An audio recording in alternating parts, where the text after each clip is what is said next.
sa akin. Delikado. Ako na lang tatawag sa'yo, Lloyd, ha? Asawa ko, sino kausap mo? Ano, mali ka lang nang iniisip. Babae, tas parang Lloyd nandun sa cellphone. Hindi ko alam kung ano yung mas masakit. Tanungin ko siya ng diretso, makuha ko yung sagot.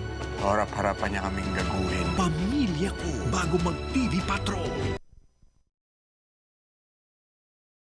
Ako po yung tinawag nila na street teacher dahil ako po yung mga nagtuturo sa mga bata na nasa lansangan. Kahit simpleng tao ka lang, may magagawa ka sa kapwa mo. Malasakit sa isa't isa. ABS-CBN News. In the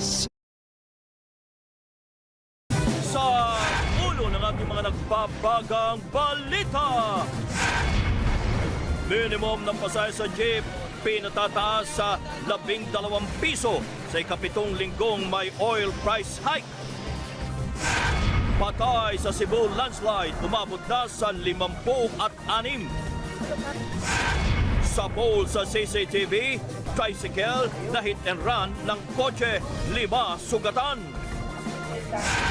AFP kinumpirma ang pakikipagsabwatan ng ilang grupo para patasikin si Pangulong Duterte.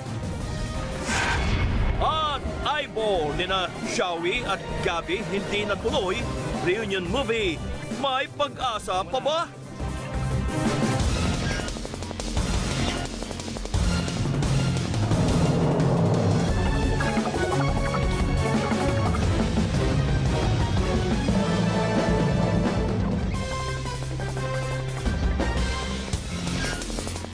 Magandang gabi bayan!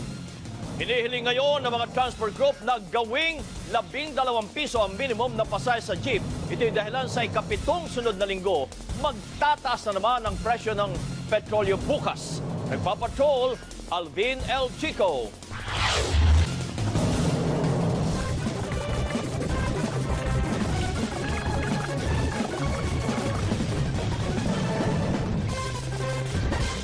Magandang hapon, Northern Luzon. Habang magpapasko, paiting naman daw ng PNP ang